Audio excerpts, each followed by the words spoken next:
잡힐까?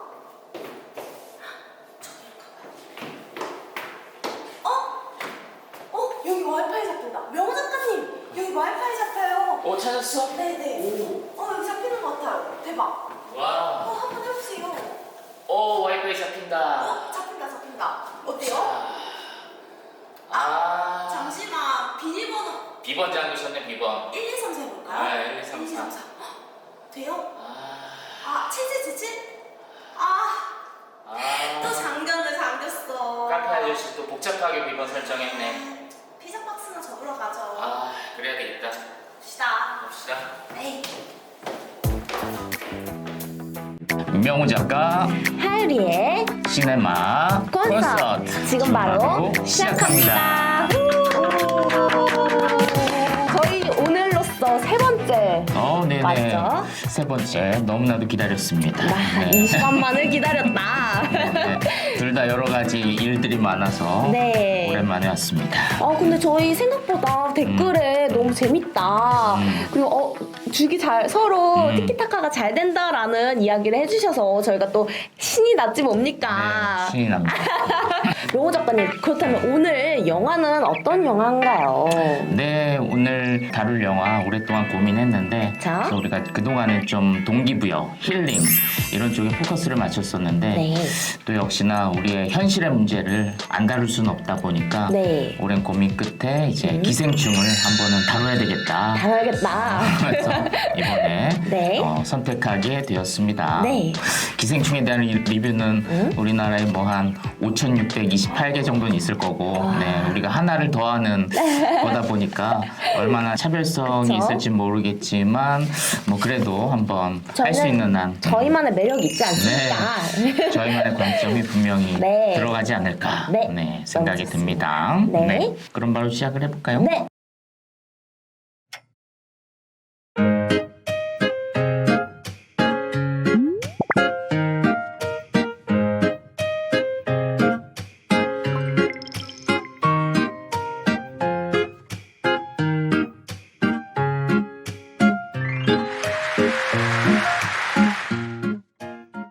봉준호 감독에 대한 이야기와 어떤 기생충이 영화사에서 가져온 성취를 좀 얘기하지 않을 수가 없는데 네. 칸 영화제라고 하는 예술 영화제에서도 최고상을 이제 받았고 그 다음에 이제 오스카 영화제라고 하는 네. 가장 대중적인 그런 영화제에서 또 최고상, 작품상과 감독상을 받는 좀 한국 영화사에서도 이례적이지만 네. 세계 영화사에서도 굉장히 좀 이례적인 그런 일이 일어나서 유튜브로 작품상 받는 거 보면서 눈물을 흘렸던 그런 기억이 있습니다.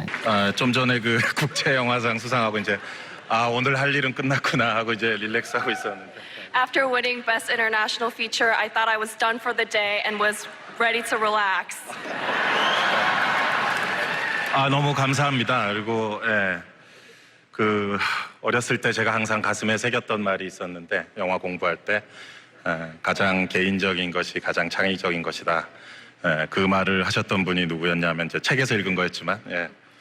Thank you so much. When I was young and studying cinema, there was a saying that I carved deep into my heart, which is the most personal is the most creative. 그 말은 that quote was from our great Martin Scorsese. So. 그때 수업하고 있었는데 그때도 혼자 조그만 유튜브 보면서 눈물이 나더라고. 왜냐면 그 수상까지는 그때 아무도 예상은 못했어요. 후보는 오를 거다. 그리고 외국어 영화상 그건 이제 거의 확신을 했고, 근데 작품상과 감독상을 한국 감독한테 준다는 건 아마 그 당시에는 거의 예상을 못했다 보니까. 멋지네요. 그리고 또 한국에서도 천만 관객이었지 않습니까? 그래서 이 세 가지 성취가 어마어마한 성취고, 어떤 신의 경지. 라고까지 얘기해도 과언이 아닌. 맞아요. 근데 네이버 평점도 높죠, 저희가. 네네. 9점대가 다 넘어갔어요. 네네. 그래서 또 평점 댓글 소개 또 해주셔야죠. 그렇죠. 네네. 저희가 또 사실 영화를 보기 전에 댓글을 먼저 봅니다. 후기. 후기가 어떤가, 내가 좀 볼만한 영화인가라고 이제 많이 찾아보시는데 공감수가 많은 댓글을 제가 한번 찾아와 봤어요. 공감수 많은 댓글 탑5. 자, 소개를 해드릴게요. 궁금하시죠? 첫 번째, 보는 내내 기생충이라는 제목을 너무 잘 지었다는 생각이 들었습니다. 라는 의견이 있었고요. 인정하기 싫지만 현대사회의 계급사회를 잘 나타내었다. 그래서 뼈가 아팠다, 뼈 맞는 그런 느낌이었다. 라는 댓글도 있었고요. 자, 그리고 특별히 미워하고 증오할 만한 악인이 한 명도 없기에 더욱 답답하고 우울한 영화였다. 이거 좀 웃겨요.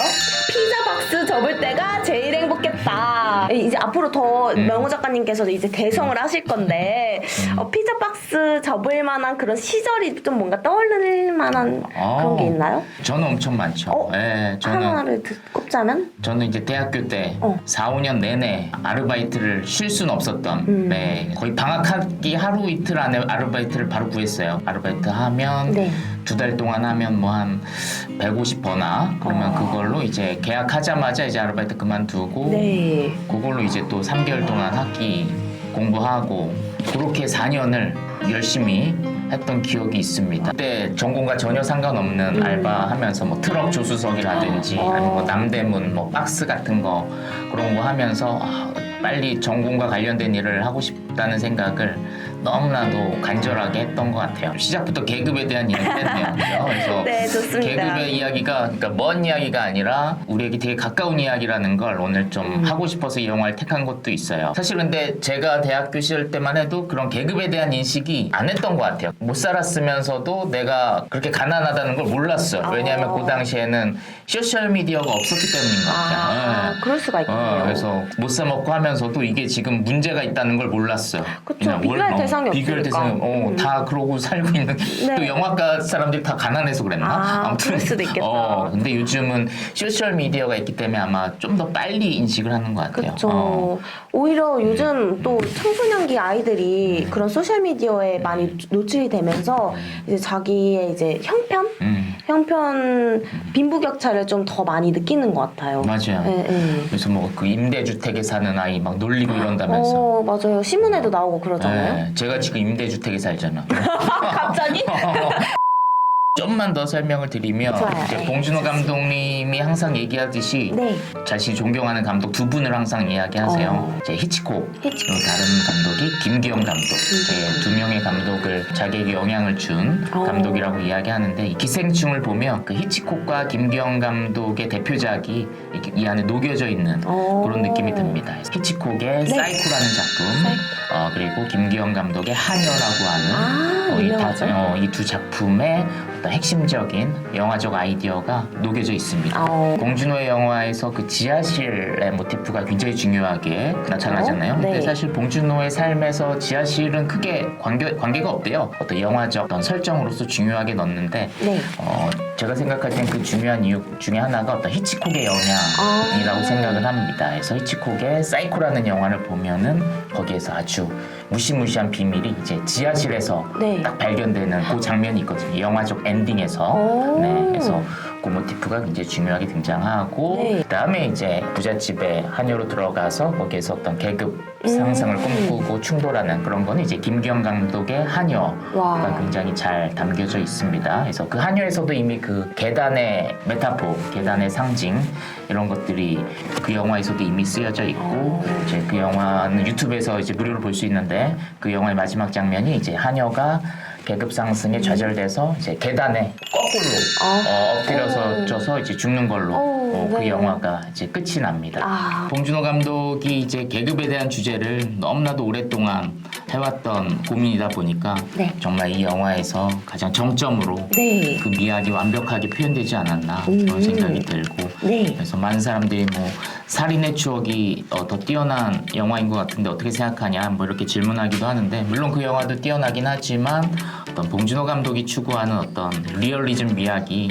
완성된 것은 기생충이 아닌가 그런 생각이 듭니다. 그렇다면 명호 작가님께서는 이 신분 계층, 요 신분의 차이를 잘 드러내주는 그런 장면이 이 기생충에는 어떤 장면이었다고 생각을 하시나요? 굉장히 포인트가? 중요한 질문입니다.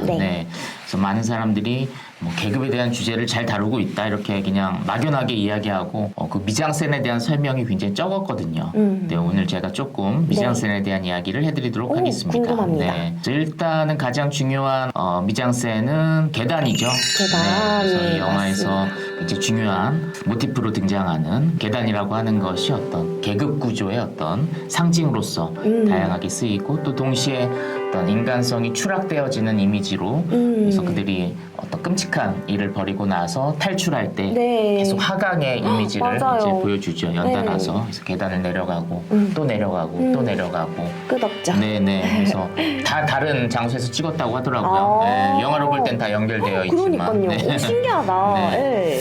그래서 어떤 그런 이미지, 그래서 네. 계단의 이미지를 굉장히 중요하게 쓰고 있고, 그 다음에 이제 박 사장과 기택의 집 구조로 봤을 때 네. 창밖 풍경 맞아요. 역시도 또 계급의 컨트라스트 대조로 보여주죠. 그래서 박 사장의 부부의 창밖 풍경은 너무나도 아름다운 자연. 맞아요. 평온하고 평온하고. 자연스럽고 아주. 네. 우리 가난한 백수 패밀리는 반지하에 살잖아요. 그러니까. 어땠어요? 그 풍경. 그 풍경은 이제 맨날 그 술 취한 아저씨 시하시고 쉬하시고. 노상방뇨하시고. 그 창밖 풍경이 둘 다 있죠. 네. 그래서 그 대조를 통해서 또 계급의 주제를 극명하네요. 극명하게 또 드러내고 있고. 아, 네. 특히나 이제 기택의 가족의 창문 풍경은 또 약간 극장 스크린 같은 모양이어서 더 흥미로웠어요. 가로로 길게 늘어진. 그쵸? 마치 영화를 본 듯한 느낌으로 맨날 가족들이 앉아서 맥주 마시면서 창밖 풍경을 보죠. 맞아요. 그리고 또 계급의 주제를 봉준호 감독은 그런 눈에 보이는 시각적인 요소뿐만이 아니라 또 뭐 냄새라고 하는 맞아요. 모티프로 또 보여주기도 했고. 네. 저도 냄새를 맡게 되더라고요. 아, 오케이, 그 오케이. 박 사장님께서 우리 기정인의 가족이 올 때마다 냄새가 난다고 어디서 이상한 냄새 나지 않아? 이러면서 막 근데 처음에는 몰랐는데 그게 자신한테 나는 냄새라는 걸 알았죠. 그래서 그 냄새를 언급하는 대사 중에 연교에게 냄새가 선을 넘는다고 얘기를 하고 이 냄새가 어디서 나는 거야? 라고 물어봤을 때 몰라 가끔 지하철 타다 보면 나는 냄새 있어 라고 대사를 합니다. 이 영화의 본질에서 이 후각적인 요소를 활용했다는 게 저는 더 흥미로웠어요. 그래서 어떤 계급의 상징도 물론 흥미로웠지만 영화는 철저하게 시각적인 매체잖아요. 그쵸. 그리고 사운드의 예술이고 네. 그리고 냄새는 사실 영화를 통해 느낄 수가 없는 없죠. 예술임에도 불구하고 다양한 대사와 그런 상황을 통해서 관객들로 하여금 좀 냄새를 느끼게 만들어주는 네. 그런 어떤 영화의 본질을 더 확장시켜주는 오감적인 영화를 만들었다는 점에서 저는 더 그 지점이 흥미로웠던 것 같아요. 네. 또 때로는 음악으로도 또 계급의 주제를 또 표현을 하고 있더라고요. 그래서 초반에 오프닝 음악을 잘 들어보면 네. 멜로디가 네. 굉장히 낮은 음과 맞아요. 굉장히 높은 음이 처음에 이제 나오다가 또 중간 음이 또 나오면서 뭔가 조화를 이루는 듯하면서도 조화를 이루지 않는 아주 독특한 스타일의 어떤 음악이 흘러나오거든요. 음악의 작곡 방식에서도 계급의 주제를 드러내는 굉장히 심혈을 기울인 집요한 그런 연출이 아니었나. 노래까지 노렸네. 그리고 심지어 벨소리도 와. 좀 독특하죠. 네. 띵동 이러거든요. 맞아요. 그런 벨소리 들어본 적 거의 없죠. 없지 않나요? 맞아요. 제가 볼 땐 그것도 만든 것 같아요. 제시카 외동딸 일리노이 시카고 과선배는 김치모 그는 이사촌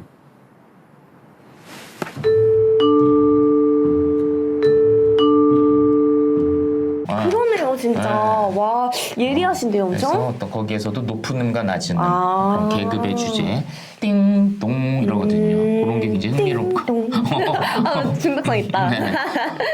그리고 네. 이제 이거는 이제 저처럼 직접 영화를 만들어 본 사람만 볼 수 있는 건데 카메라의 움직임을 통해서도 또 계급의 주제를 드러내줍니다. 네, 맞아요. 그래서 이 기생충을 보면 카메라가 수직으로 이렇게 아래로 내려오는 그런 카메라 무빙이 굉장히 많아요.